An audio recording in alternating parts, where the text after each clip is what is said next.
संत John वियान्ने, जिन्हें cure D Rs भी कहा जाता है, का जन्म 8 मई 1786 को फ्रांस के लियोन के पास डार्डिली नामक छोटे से गांव में हुआ था। वे मैथ्यू वियान्ने और उनकी पत्नी मैरी के 6 बच्चों वाले एक साधारण परिवार में चौथे बच्चे थे। वियान्ने परिवार कैथोलिक धर्म का एक उत्कट अनुयायी था और जरूरतमंदों की मदद करता था। मैरी ने ही संत वियान्ने को धार्मिक जीवन में लाने का बीड़ा उठाया था। वियान्ने अपने परिवार के साथ पवित्र मिस्सा में शामिल होने के लिए लंबी दूरी पैदल चलकर जाते थे और पुरोहित को अपना नायक मानते थे। उन्होंने अपना पहला पवित्र कम्युनियन 13 साल की उम्र में एक निजी घर में प्राप्त किया था, जहां 2 धर्म बहनें थीं, जिनके समुदाय क्रांति के दौरान भंग हो गए थे। फ्रांसीसी क्रांति की उथल-पुथल का संत वियान्ने के बचपन पर गहरा प्रभाव पड़ा। यह युग व्यापक संघर्ष और परिवर्तन से चिह्नित था, जिसने कैथोलिक चर्च सहित समाज के कई पहलुओं को प्रभावित किया। उस समय के पुरोहित विरोधी समूहों ने धार्मिक लोगों के लिए इसे एक खतरनाक दौर बना दिया था और कई पुरोहितों को छिपने के लिए मजबूर होना पड़ा था।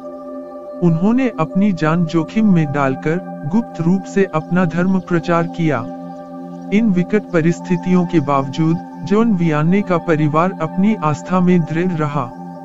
इसने वियान्ने को उनके धर्म प्रचार में मार्गदर्शन दिया और पुरोहित बनने की उनकी राह को आकार दिया, जिससे अंततः वे चर्च में एक प्रिय व्यक्ति बन गए।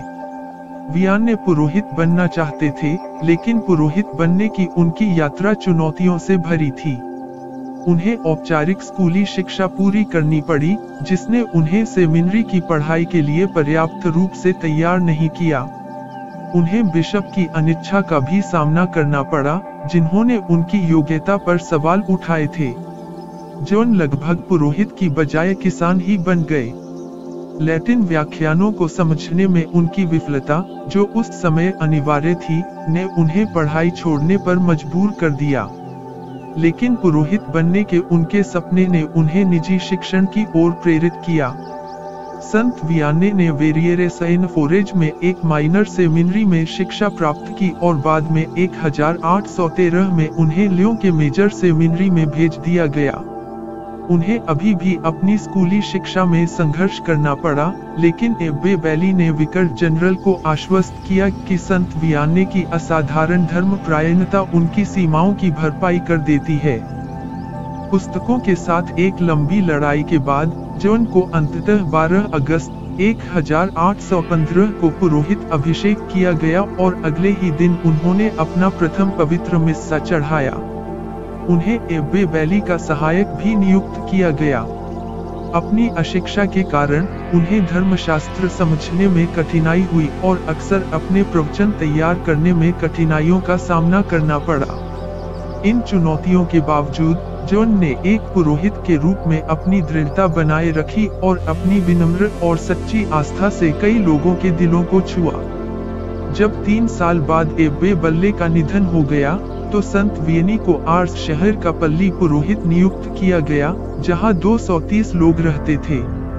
क्रांति और संघर्ष की भावना ने कई लोगों को धर्म के प्रति अज्ञानी या उदासीन बना दिया था। लोग ईश्वर के नाम का व्यर्थ प्रयोग करते थे, अपनी आस्था की जरा भी परवाह नहीं करते थे और रविवार को भी अपने खेतों में काम करते थे।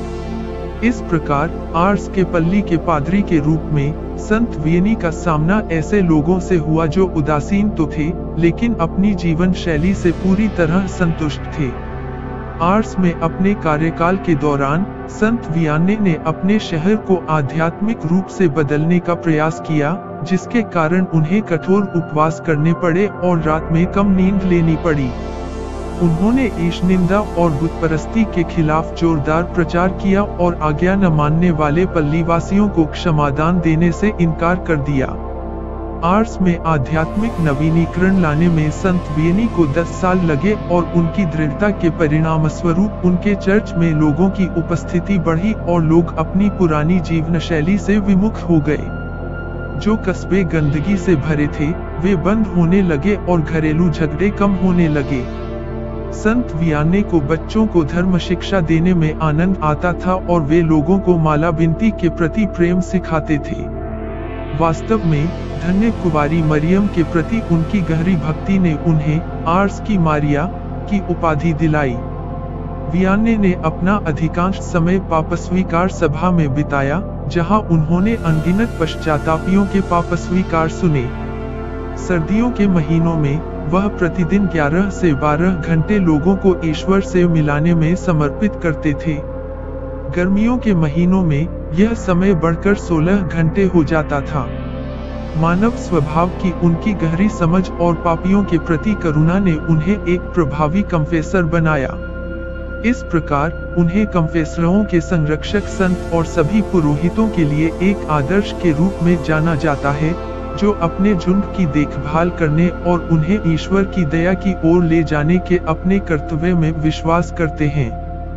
पाप स्वीकार संस्कार के प्रति उनकी भक्ति ने कई लोगों को अपने विश्वास में लौटने और ईश्वर की क्षमा प्राप्त करने के लिए प्रेरित किया, और उनके मार्गदर्शन और प्रार्थनाओं के माध्यम से कई लोगों ने आध्यात्मिक परिवर्तन का अनुभव किया।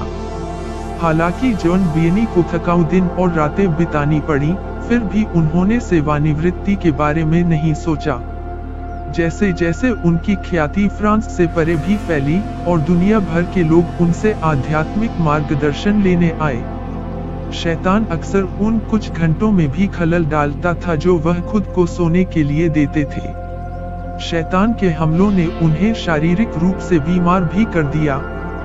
प्रलोभन पर काबू पाने के लिए वह अधिकतर समय प्रार्थना और उपवास में बिताते थे तथा अधिकतर आलू खाकर जीवन यापन करते थे। वे अपने विश्वास में दृढ़ रहे और 4 अगस्त 1859 को 73 वर्ष की आयु में अपनी मृत्यु तक ईश्वर की प्रजा की सेवा करते रहे। 3 अक्टूबर 1874 को पोप पायस 9वां ने उन्हें आदरणीय घोषित किया और जनवरी 1905 में पोप पायस 10वां ने उन्हें धन्य घोषित किया। 1925 में पोप पायस 11वीं ने उन्हें संत घोषित किया और उन्हें पल्ली पुरोहितों और अब सभी पुरोहितों का संरक्षक संत बनाया गया। संत जॉन वियाने का पर्व 4 अगस्त को उनकी पुण्यतिथि पर मनाया जाता है। उन्हें पवित्रता और पुरोहिताई के प्रति समर्पण के आदर्श के रूप में याद किया जाता है, और कई पुरोहित अपने मार्गदर्शन और प्रेरणा के लिए उनकी ओर देखते हैं। उनकी दूरदर्शिता, समर्पण, धैर्य, सहनशीलता और आत्मसमर्पण ने एक मौलिक भूमिका निभाई। जॉन वियाने के जीवनकाल और मृत्यु के बाद भी कई चमत्कारों का श्रेय उन्हें दिया जाता है। वे फ्रांस और उसके बाहर एक लोकप्रिय व्यक्ति बन गए और कई लोग उपचार और अन्य आध्यात्मिक आवश्यकताओं के लिए उनकी मध्यस्थता की तलाश करते थे। उनके प्रसिद्ध चमत्कारों में से एक चमत्कार यह था कि वे अपने अनुयायियों की आत्मा को पढ़ लेते थे और उन्हें उनके पापों के लिए पूर्ण प्रायश्चित प्रदान कर देते थे। उनकी विरासत आज भी जारी है, क्योंकि वे ईश्वर के प्रति सच्ची पवित्रता और भक्ति का उदाहरण प्रस्तुत करते हैं। संत जॉन वियाने का जीवन हमें याद दिलाता है कि दृढ़ संकल्प, आस्था और ईश्वर में विश्वास के साथ व्यक्ति किसी भी बाधा को पार कर सकता है और अपने लक्ष्य को बड़े प्रेम और विनम्रता से पूरा कर सकता है।